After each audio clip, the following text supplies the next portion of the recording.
बहुत अच्छी बात हमारे वक्ताओं ने रखी, बहनों ने रखी और आपने भी सुना, समझा, सब कुछ किया। लेकिन एक जरूरी बात मैं कहना चाहता हूं, आखिर क्या कारण है कि हमको दोयम दर्जे का इंसान माना जाता है? यानी दूसरे लोग तो ऊंचे हैं, बड़े हैं, उनकी इज्जत ज्यादा है, उनकी प्रतिष्ठा ज्यादा है, और हमारी इज्जत, हमारी प्रतिष्ठा, हमारा सम्मान कम है। उसका कारण क्या है? लोग कई अपनी अपनी बातें कहते हैं कि हम ऐसा है, वैसा है, ये है, वो है, और हमारे समाज को थोड़ा कमतर आंका जाता है, नीचा आंका जाता है। आखिर उसका कारण क्या है? आप लोगों ने देखा होगा कि अपने इलाके में जो बच्चे स्कूल छोड़ देते हैं 9वीं 10वीं के आसपास, वे बच्चे अक्सर उल्टे सीधे बाल काटते हैं, 1 1.5 लाख की गाड़ी लाते हैं और फिर फास्ट गाड़ी चलाते हैं, एक्सीडेंट भी हो जाते हैं। अपन बहुत कुछ समझाते हैं, इसके बावजूद भी बच्चे नहीं समझते हैं, बात नहीं मानते, और इस बीच में कुछ बच्चों का एक्सीडेंट होकर के मृत्यु भी हो जाती है। ये पूरे आदिवासी बेल्ट के अंदर आप किसी भी राज्य में चले जाओ, मध्य प्रदेश में जाओ, यही समस्या मिलेगी। गुजरात में देखो, राजस्थान में देखो, कहीं पर भी चले जाओ, जो बच्चे ने स्कूल छोड़ दिया 8वीं से लगा करके 11वीं के बीच में, वो बच्चे अक्सर ऐसा ही करते हैं, क्योंकि वे बच्चे अपने आप को पढ़ाई के काबिल उन्होंने नहीं माना, यानी वो उस योग्य नहीं बन पाए, तो वह दूसरे मामले में कंपटीशन करते हैं। हमें हो कहीं कम हो, हम किसी से कम है क्या? तो जो उनकी पीढ़ी के बच्चे जो पढ़ाई में आगे बढ़ जाते हैं, वो उधर पढ़ाई में आगे बढ़ते हैं, ये अपने आप को रोब झाड़ने के लिए, इस तरीके से मैं किसी से कम हूं क्या, ऐसा दिखाने के लिए ऐसा बच्चे करते हैं। उसका कारण क्या है? उसकी भी जड़ में आप देखोगे तो हमारा समाज है वो स्वाभिमान के साथ जीवन बसर करने वाला समाज है। तो वो अपनी आशाओं, आकांक्षाओं, इच्छाओं के अनुरूप जब काम नहीं कर पाता है, तो वह दूसरे तरीके से अपने स्वाभिमान को दिखाने की कोशिश करता है। क्योंकि उस समय बच्चों को इतनी समझदारी नहीं होती है, इस वजह से वो अपना स्वाभिमान को जिंदा रखने के लिए, आगे बढ़ाने के लिए कि मैं भी किसी से कम नहीं हूं, यह दिखाने के लिए इस तरीके की प्रतिस्पर्धा करता है। तो मैं कहना चाहता हूं, पहली बात तो हमारे बच्चों को पढ़ाई करनी है और जितना पढ़ सके उतना पढ़ाना है। हमारी बहन शांता ही ना बता रही थी पढ़ाई के बारे में। यह बात आप हमारे आने से पहले भी दूसरे साथियों ने कहा होगा, हमें हर बेटी को पढ़ाना है, हर बच्चे को पढ़ाना है, और यदि बेटी को पढ़ाओगे तो बाप का परिवार भी देखेगी और अपना परिवार भी देखेगी। इसलिए जितने साथी यहां पर आए हैं, अपनी बेटियों को पढ़ाना ही है। इस इलाके के अंदर हमारी पढ़ाई का स्तर बहुत कम है, कोटड़ा की हालत तो और ज्यादा खराब है। वहां के स्कूल और चिकित्सालयों के क्या हालत है, अखबार में आता है। मुझे हैरानी होती है कि आदिवासी बच्चे कितने बड़ी बड़ी पढ़ाई कर रहे हैं, कितने बड़ी बड़ी नौकरियां ले रहे हैं, और इस इलाके में हमारी बेटियां बेचने की नौबत आ रही है। दोस्तों, अखबार में छप के आता है कि आदिवासियों ने अपनी बेटी को बेच दिया। पिछले साल या कुछ महीने पहले अखबार में आया था। ये कोटड़ा जाडोल के बेल्ट में ये बात सुनने में आती है। और अभी अभी गुजरात के वलसाड़ से एक बात निकल के आई कि 15 से 19 साल के बीच की बेटियों का बच्चा हुआ, अखबार में छप के आया।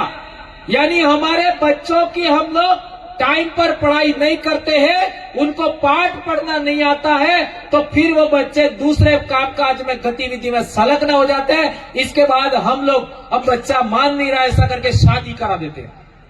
इससे हमारे बच्चों पर बहुत असर पड़ रहा है। बच्चों में खून की कमी हो रही है, उनका लंबाई नहीं बढ़ रहा है, शरीर का विकास नहीं हो रहा है, हमारी नस्ल है वो कमजोर हो रही है। इस बात का आप सबसे ज्यादा ध्यान देना है। रही बात हमारे इलाके में जनजागरण की, तो मैंने जो सवाल खड़ा किया कि हमको दूसरे लोग दोयम दर्जे का क्यों मानते हैं और वो अपने आप को ऊंचा क्यों मानते हैं, तो उसके लिए ज्यादा कुछ देखने की जरूरत नहीं है। किताबों में क्या लिखा ये महत्वपूर्ण कम है, शास्त्रों में क्या लिखा ये महत्वपूर्ण कम है। हमारे जीते जी कौन हमारे साथ कैसा व्यवहार कर रहा है ये अनुभव बहुत बड़ा है दोस्तों। ये बात समझना होगा, किताबों में किसने क्या लिखा, शास्त्रों में क्या लिखा, हमारे जीते जी हमारे सामने हमने हमारे जीवन के अंदर कौन इंसान हमारे साथ कैसा व्यवहार करता है ये अनुभव बहुत बड़ा है। इस बात को आप याद रखिए। तो हमारा अनुभव है, आज मेरी उम्र भी 50 साल एग्जैक्ट चल रही है अभी, और मैंने अपनी पढ़ाई के दौरान मेरे को कभी मालूम नहीं पड़ा कि मेरे समाज के साथ छुआछूत होती है, क्योंकि मैं पाल का बेटा हूं और पालों में किसी की हिम्मत नहीं है, किसी की औकात नहीं है कि पालवी आदमी को कोई छुआछूत करे, किसी के सामने हिम्मत नहीं है कि वो उसको दबाए। और हम तो ऐसी पाल के रहने वाले हैं जिस पाल ने डूंगरपुर के दरबार को भी शरण दिया था, हम उस पाल सुराता के लोग हैं। तो मेरी पढ़ाई के दौरान कभी मेरे को पता नहीं लगा कि मेरे समाज के साथ ऊंच नीच का व्यवहार, छुआछूत का व्यवहार, भेदभाव कोई दूसरा समाज करता है, ये कभी मेरे को मालूम नहीं पड़ा।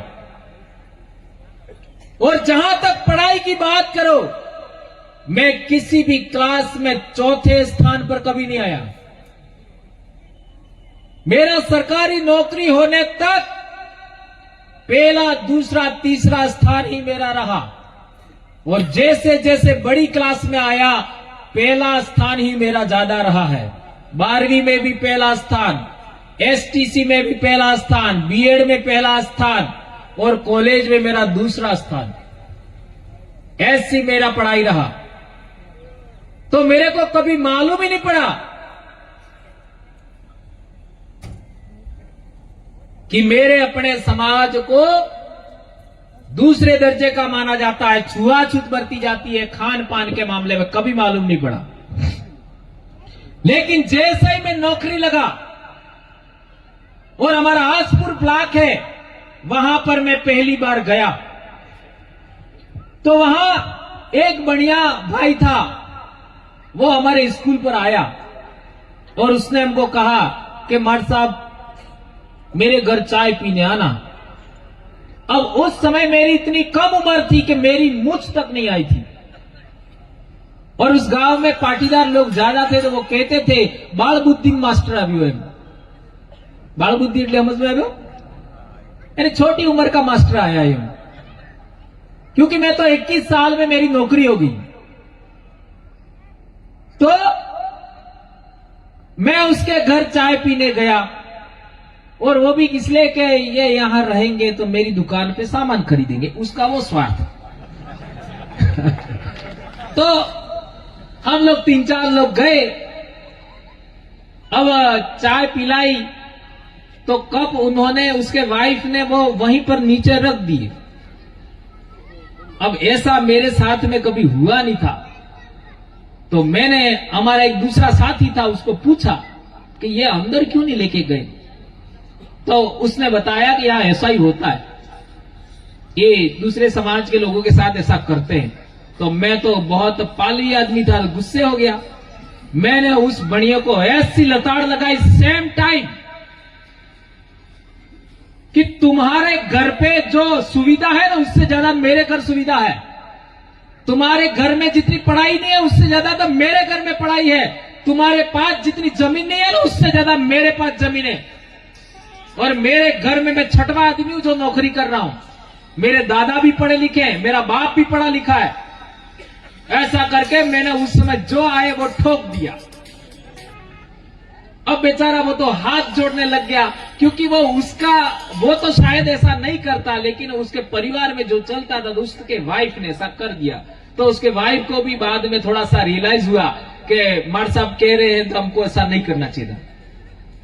अब बेचारे वो लोगों ने माफी भी मांगी और इसके बाद में उन्हीं के मकान में मैं रहा। और उनके घर में कभी भी छाछ बनती छाछ दे जाते, घी बनता तो 1 कप घी मुफ्त में दे जाते।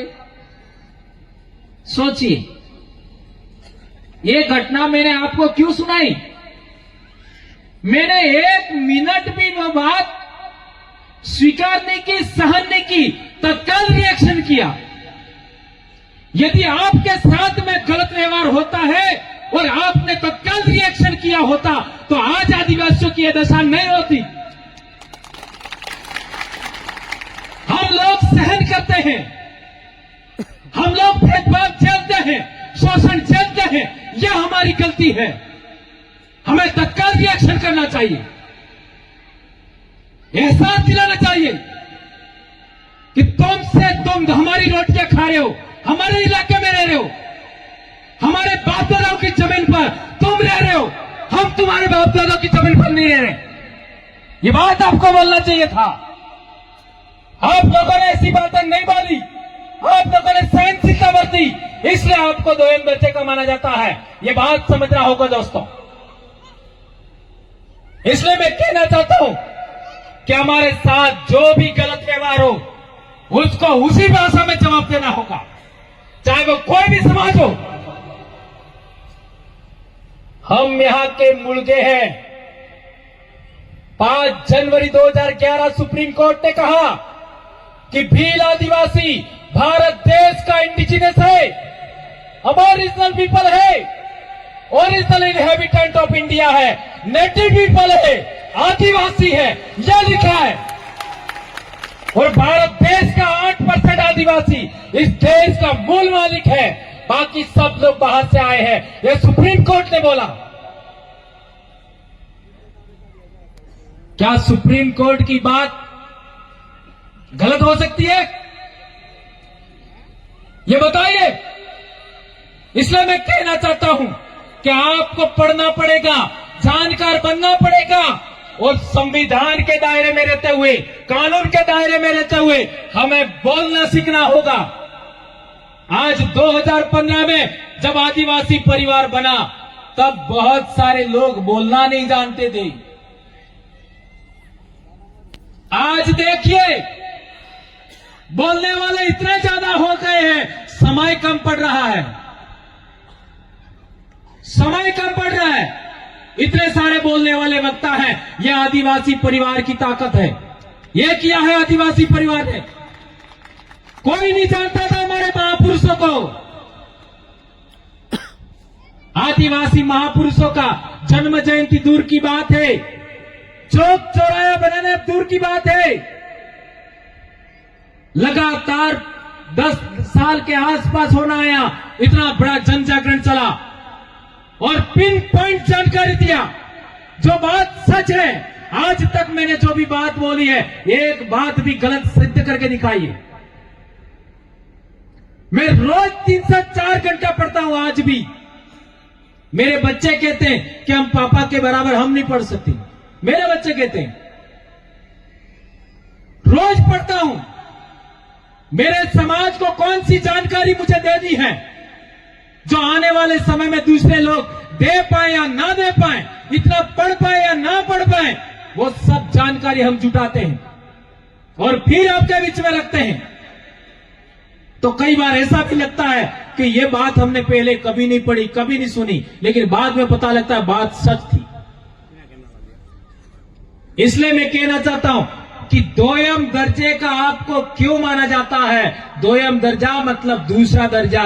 तो आप इस देश के मूल रहने वाले हैं और दूसरे लोग यदि हम लोगों को ऊपर करेंगे, बराबर मानेंगे और आपका उनके ऊपर अपन को रखेंगे तो उनको अपने आप को खतरा महसूस हो रहा है। यह है बड़ी समस्या। यदि हम लोग अपने अधिकारों को जान गए, अच्छी पढ़ाई ले लिया, अच्छा हमारा स्वास्थ्य हो गया, अच्छे हॉस्पिटल चिकित्सालय खुल गए, अच्छी स्कूलें खुल गई और अच्छी खेती बाड़ी करने लग गए, अच्छा पशुपालन करने लग गए, जल जंगल जमीन विकसित हो गया, हमारे हर घर पे पानी पहुंच गया, तो हम खेती बाड़ी में भी नंबर 1 हो सकते हैं, पढ़ाई में नंबर 1 हो सकते हैं, स्वास्थ्य में नंबर 1 हो सकते हैं, मजदूरी में तो हम नंबर 1 है ही सही। तो इस देश में राज्य व्यवस्था जो चल रही है उसमें राजे हम पुनः बन जाएंगे, पुनः राजा बन जाएंगे, इसलिए हमारे साथ ऐसा व्यवहार होता है। यह बात समझना होगा। आज से आपका 4वीं, 5वीं, 7वीं, 8वीं शताब्दी तक भारत देश में कौन कौन राजा थे। हमारे डूंगरपुर की बात करो, 13वीं शताब्दी में हमारा राजा था। सलोम्बर में देखो, 13वीं शताब्दी में हमारा राजा था। आपका कुशलगढ़ में देखो, 16वीं शताब्दी में भील राजा था। और इधर भी हम देखें तो आप लोगों ने देखा ही होगा, लास्ट 10वीं शताब्दी तक इस पूरे अरावली बेल्ट में भील राजा ही रहा करते थे। तो हमारे बाप दादे राजे महाराजे थे। तो आप कोई छोटी मोटी कौम के बच्चे नहीं हो, आप लोग भी राजसी खून के बच्चे हो, रॉयल ब्लड हो, और आप लोगों ने अपनी कीमत नहीं समझी। और जिस दिन आपने अपनी कीमत समझ ली, उस दिन आप समाज को जागृत करोगे, समाज को आगे बढ़ाओगे, एकता कायम करोगे, अपनी बहन बेटियों की इज्जत करोगे, अपने भाइयों की इज्जत करोगे, और कभी भी आदिवासी बनाम आदिवासी लड़ाई नहीं लड़ोगे। उस दिन तुम इस देश के वापस राजा बन सकते हो। ये बात याद रखनी है और इस बात को जागृत करने के लिए हम लोग काम कर रहे हैं। दोस्तों, आज ग्रासिया समाज अपने आप को राजपूत मानता है, ऐसा कहते हैं, और भाइयों ने बताया उसका कारण भी यही है। ग्रासिया समाज दूसरे समाज की उपस्थिति में अपने आप को नीचा मानने के लिए तैयार नहीं है। यह बात है इसमें, यह कोई गलत बात नहीं है। लेकिन उदयपुर के अंदर भीलों को नीचा माना गया और दूसरे अपने आप को ऊंचा कर दिया गया। यह बहुत खतरनाक बात है। उदयपुर में 1840-41 में मेवाड़ भीलकोर बनी, उसमें भील शब्द है, लेकिन मेवाड़ भीलकोर जहां बना वहां आज एक भी भील नहीं है, सभी मीणा। ये कितना बड़ा षड्यंत्र है। हल्दी घाटी के युद्ध में हमारे बाप दादाओं ने लड़ाई लड़ा और हमने बलिदान दिया, और महाराणा प्रताप को इन पहाड़ों में हमारे बाप दादाओं ने शरण दिया या फिर सुरक्षा किया, जो भी आप कहना चाहते हो कहिए। उसमें हमारे बाप दादे कितने मरे होंगे सोचो, मुगलों से लड़ाई लड़ते हुए। इतना बड़ा लड़ाई लड़ा, इतना बड़ा त्याग किया हमारे बाप दादाओं ने, और इतना त्याग करने के बाद हमारे लोगों का इतिहास के अंदर उस जमाने में भील माना जाता था, आज भील गायब, नीचे दर्जा का मान लिया। उदयपुर के आसपास गमे थी, और इंटरनेट जाओ कहीं क्या न कहीं क्या। ये भील नाम गायब क्यों किया, ये कभी समझा आपने? चलो, आज से 500 साल पहले ग्रासिया कहीं लिखा हुआ है क्या? आज 2024 चल रहा है, 1500 ईस्वी। 1500 ईस्वी के आसपास कहीं ग्रासिया शब्द लिखा हुआ है क्या? बताइए। किसी कागज पर लिखा हो, किसी ताम्रपत्र पर लिखा हो, किसी पत्थर पर लिखा हो, कहीं से भी बता दो, नहीं मिलेगा। यही बात मध्य प्रदेश में देखो, भिलाला समाज का आज से 500 साल पहले कोई अस्तित्व नहीं है, कहीं पर लिखा हुआ नहीं मिलेगा। पटलिया बारेला समाज मध्य प्रदेश, उनका भी नहीं मिलेगा, ढूंढ के देख लो। अपने गुजरात के अंदर जो डामोर समाज की बात करे थे कांतिभाई, वो लोगों ने पिछले 25 दिनों से अपने बच्चों को स्कूल में भेजने से मना कर दिया। हमारा ये जाति प्रमाण पत्र वाला मामला पहले सोल्व करो, इसको खत्म करो और हमको जाति प्रमाण पत्र मिले, इसके बाद हम बच्चों को स्कूल भेजते। ऐसा हमारे लोग आंदोलन चला रहे, लेकिन गलती उन्होंने किया, अपने आप को खत्री कह दिया। अब खत्री कहने के बाद 2005-6 के बाद उनको अनुसूचित जनजाति का प्रमाण पत्र देना बंद कर दिया। आज वो आंदोलन कर रहे, इतना पढ़ाई करने के बाद समझ में आया। और यदि आज की तारीख में आप लोगों को भी अनुसूचित जनजाति से बाहर कर दिया तो क्या नुकसान होगा, ये कभी सोचा आपने? सबसे पहला नुकसान तो होगा जल जंगल जमीन का। आदिवासियों को जल जंगल जमीन का विशेषाधिकार है। क्यों है?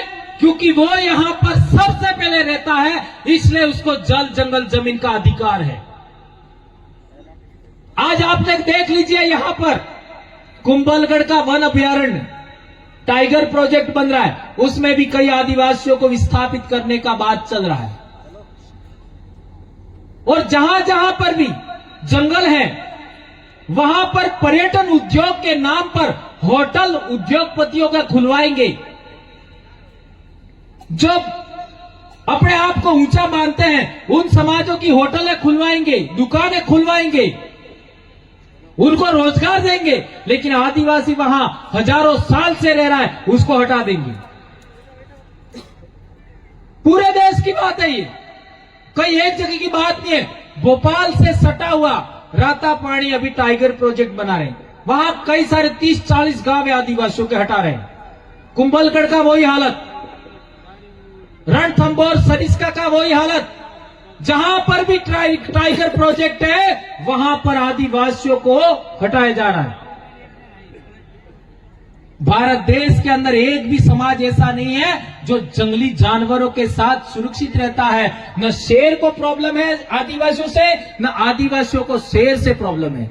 ऐसा कोई समाज है क्या? अरे कोई शेर रोजाना शिकार थोड़ी करता है, इंसान को मारता थोड़ी है। यदि इसी तरीके से शेर इंसानों का शिकार करते तो आदिवासी तो बचते ही नहीं। आदिवासी समाज कभी भी दूसरे समाजों के साथ नहीं रहा जितना जंगली जानवरों के साथ रहा। ये इतिहास मालूम है आपको? आदिवासी जंगली जानवरों के साथ रहना पसंद किया, दूसरे लोगों के साथ रहना पसंद नहीं किया। ये इतिहास मालूम है क्या? ये सच है गलत है? ये बात समझना होगा। हमारे बाप दादे, मेरे अपने दादा की बात करूं, हमारे दादा आपका गांव में रहते थे, पास में जंगल था, तो रात को आग जला के रखते थे। आग जला के रखने की वजह से शेर पास में नहीं आता। और जब खेत के अंदर मक्का थी उसको देखने जाते तो साथ में वो जलता हुआ पेलो આપણે શું કહીએ, આપણે બોલી ઉબાડજુ पूरा लकड़ी का डोको जो भी हमारा उबाड़जू उनके वो लेके जाते। तो यदि वो होता अंदर के आसपास तो भी वो पास में नहीं आता। ये एक ज्ञान, एक बहुत बड़ी ज्ञान की बात है। शेर को अपने आसपास नहीं आने देना है। आग, ये हमारे बाप दादे करते थे। और हमारे गांव में तो ऐसा भी उदाहरण है, बहुत बड़ा जंगल है, वहां राजे महाराजे भी शिकार खेलने आते थे।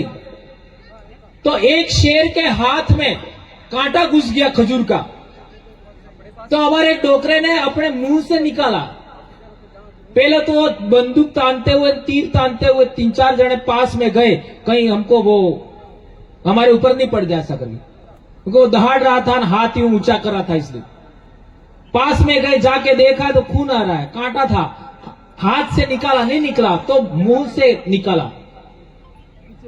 ये बहुत सारे ऐसे उदाहरण है, पूरे देश में ऐसे उदाहरण मिलेंगे आदिवासियों का जानवरों के साथ में। तो आदिवासी जानवरों के साथ सुरक्षित था, सुरक्षा महसूस करता था, कोई दिक्कत नहीं थी। इंसानों से क्या दिक्कत थी यह समझना पड़ेगा। इंसानों के साथ नहीं रहा। आज की तारीख में आदिवासी इलाके में, पूरे देश में कहीं भी चले जाओ, कोई मुस्लिम समाज का इंसान है वो सुरक्षित है, एससी समाज का इंसान है सुरक्षित है, ओबीसी समाज का इंसान है सुरक्षित है, और भी दूसरे समाज के लोग हैं वो सुरक्षित है। हमारे बाप दादाओं ने तो जो राजे महाराजे थे उनको भी सुरक्षा दिया। हमने कभी भी किसी के साथ गलत व्यवहार नहीं किया। अब सवाल पैदा होता है कि दूसरे लोगों ने हमारे साथ ऐसा व्यवहार क्यों किया। उसके पीछे एक बहुत बड़ा राज है। हमारे समाज की समाज व्यवस्था ऐसे थी, बराबरी के आधार पर महिला पुरुष दोनों बराबर, सभी समाज के लोग बराबर, कोई ऊंचा नहीं कोई नीचा नहीं। और दूसरे समाज की व्यवस्था ऐसे थी, ये बात समझना होगा। एक समाज ऊपर है, इससे नीचे दूसरा समाज है, इससे नीचे तीसरा समाज है, इसके नीचे चौथा समाज है, इसके नीचे पांचवा समाज है, इस तरीके से। और हमारी गिनती होती थी सबसे नीचे। जो लोग इस देश में बाहर से आए, जो इमिग्रेंट्स पीपल हैं, 5 जनवरी 2011 के अनुसार इन लोगों ने अपने आप को ऊंचा माना। यह है बड़ी समस्या। इस वजह से हमारे बाप दादे अपने समाज की संस्कृति परंपरा रूढ़ी प्रथा के अलग व्यवस्था थी, उनके साथ रहना ना पसंद किया, और वो जंगल में जंगली जानवरों के साथ रहे, इंसानों के साथ नहीं रहे। और गंभीर बात, मुगलों के जमाने में, अंग्रेजों के जमाने में, आप जो बाहर से जो यात्री आए उनकी किताबें पढ़िए, इन लोगों ने महिलाओं के साथ कैसा व्यवहार किया। सती प्रथा पढ़िए। बर्नियर नाम का जो आपका इतिहासविद था, जो यात्री था, उसका वृतांत पढ़िए, आपके आंखों में आंसू आ जाएगा। किस तरीके से महिलाओं को जला दिया जाता था सती प्रथा के नाम पर। ऐसी व्यवस्था हमारे समाज में नहीं थी। हमारे समाज के अंदर कोई भी व्यक्ति मर जाता है तो उसकी पत्नी का क्या होता है, हमारे इलाका में कामड़ो करी पैरावी, और केने पैरावी, देवर ने, जेठ ने, और हमेशा देवर पति से छोटी उम्र का होता है। हमारे आज भी ऐसी बहुत सारी महिला हमारे इलाके में मिल जाएगी। यदि पति मर गया 12-13 दिन बाद, महीने बाद, 2 महीने बाद, यदि बच्चे छोटे हैं, महिला का उम्र कम है, तो दोनों पक्ष, गांव वाले भाई और पीहर वाले भाई मिल करके कामड़ा उड़ाते हैं, और उस दिन के बाद में वो विधवा नहीं रहती है, और उसके बच्चों का और महिला का भरण पोषण का अधिकार देवर को दिया जाता है। यह हमारे इलाके के बाप दादाओं के जमाने से परंपरा चली आ रही है। और गंभीर बात देखिए, आदिवासी समाज के अंदर कोई महिला बाहर से लड़का ले आई, इतना सा बड़ा लड़का भी ले आई, तो बाप कहता था कि मेरे 3 बेटे पहले से हैं, ये चौथा है, वो भी मेरा ही बेटा है। ये कितना बड़ा जीवन मूल्य है, ये समझिए दोस्तों। और यदि किसी महिला का आना करते थे और महिला मान लो गर्भवती भी है और उसका बच्चे का जन्म अपने खाट पर होता है, तो बाप उसको भी बेटे के रूप में बराबरी का अधिकार देता था, परिवार में बराबरी का अधिकार देता था, जमीन में बराबरी का अधिकार देता था। ये 3-4 उदाहरण बहुत काफी है आपके लिए। ये आप बड़े बुजुर्गों से पूछोगे तो आपको ये बात मिलेगी। इसका ऐसा क्यों करते थे, यह बात समझना जरूरी है। हमारे आदिवासी समाज में ये इसलिए करते थे कि पुरुष से ज्यादा महिला का महत्व था आदिवासियों में। इसलिए महिला का 100% सुरक्षा होनी चाहिए। महिला को किसी प्रकार का मान सम्मान में कोई दिक्कत नहीं आनी चाहिए और महिला को पूरा जीवन गुजर बसर में किसी प्रकार का कोई अपमान सहन ना करना पड़े। इसलिए महिला की 100% सुरक्षा के लिए इतना बड़ा काम किया जाता है। हमारे बाप दादी आदमी को सेकेंडरी मानते थे, महिला को प्रथम मानते थे। यह आदिवासियों की समाज व्यवस्था। आज देख लीजिए हमारे समाज के अंदर भी बेटी को दूसरा दर्जा भी हम लोग थोड़ा सा हमारे माइंड में आ गया है। बेटियों को हम कम पढ़ाते हैं और बेटों को ज्यादा पढ़ाते हैं।